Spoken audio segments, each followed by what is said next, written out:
Gilas Pilipinas versus Hong Kong. This is our match hype. Nothing gets more crucial than this.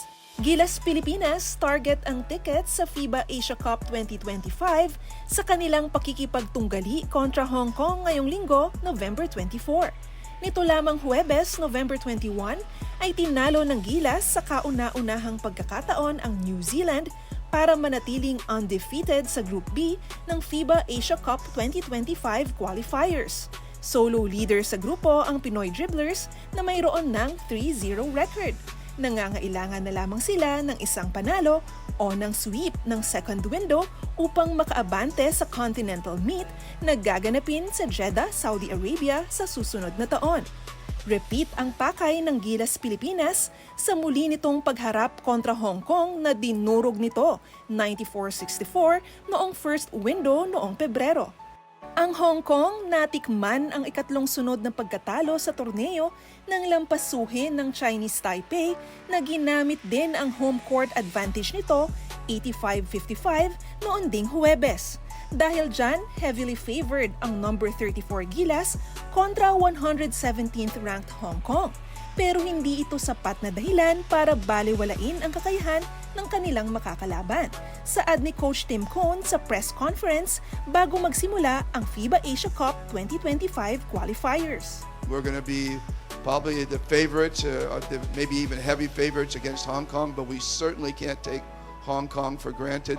And again, these games are so important because they give us the higher seeds in the FIBA Asia, which we will play in Jeddah in August.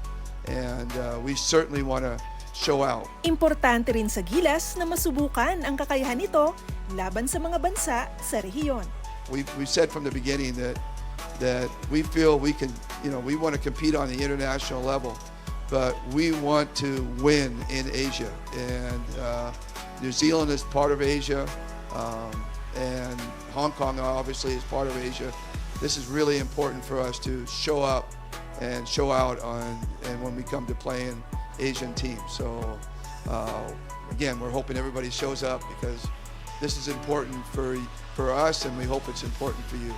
Inaasahang mauulit ang magandang pagpapakita ni Kai Sotto na nagtala ng halos triple-double laban sa New Zealand. Kahanga-hanga rin si Sotto kontra Hong Kong noong Pebrero sa kanyang double-double effort.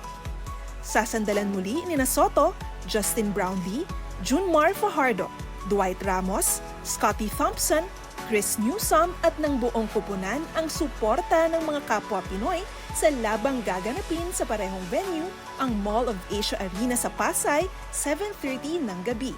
For more info on this match hype, check out onesports.ph.